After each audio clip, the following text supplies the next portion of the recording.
తెలంగాణ ఉద్యమానికి బీఆర్ఎస్ ప్రస్థానానికి కొండా లక్ష్మణ్ బాపూజీ, ప్రొఫెసర్ జయశంకర్ స్ఫూర్తి అని మాజీ మంత్రి కేటీఆర్ అన్నారు.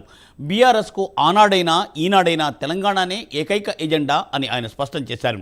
తెలంగాణ కోసం ఉద్యమించి రాష్ట్రాన్ని సాధించి తెలంగాణ ప్రగతి కోసం నిరంతరం పాటుపడుతున్నామంటున్నారు కేటీఆర్. బీఆర్ఎస్ ఆవిర్భావ దినోత్సవం సందర్భంగా అమరవీరుల స్తూపం వద్ద ఆయన నివాళులర్పించారు. ఆ తర్వాత కొండా లక్ష్మణ్ బాపూజీ విగ్రహానికి కేటీఆర్ ఘనంగా నివాళులర్పించారు.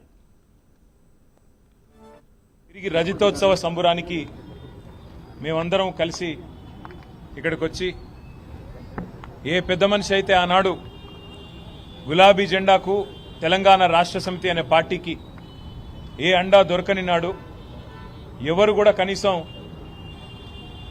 ఆశ్రయం ఇయ్యని నాడు నేనున్నానంటూ ముందుకు వచ్చి తన ఇంటిని ఆ రోజు మా పార్టీ ఆఫీస్కు ఇచ్చి వెన్నుదట్టి గుండె ధైర్యాన్నిచ్చి ముందుకు నడిపిన స్వర్గీయ ఆచార్య కొండా లక్ష్మణ్ బాపూజీ గారి జలదృశ్యంలో ఈరోజు మళ్ళీ వారికి నివాళులు అర్పించి కలుసుకోవడం గొప్పగా ఉంది, సంతోషంగా ఉంది.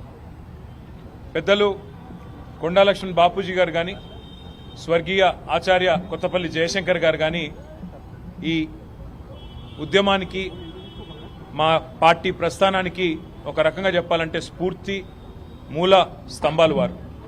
టీఆర్ఎస్ పార్టీ ఆనాడైనా ఈనాడైనా ఉద్యమ పార్టీగా రాష్ట్రాన్ని సాధించి అధికార పార్టీగా ఉజ్వల తెలంగాణను ఆవిష్కరించి ఇవాళ ప్రతిపక్ష పార్టీగా ప్రజల పక్షాన గట్టిగా నిలబడి పోరాడుతున్నది అంటే ఆనాడు ఇట్లాంటి పెద్దలు అందించిన ప్రజాస్వామిక స్ఫూర్తి, పెద్దలు కేసీఆర్ గారి నాయకత్వ పటిమ అనేది చెప్పక తప్పదు.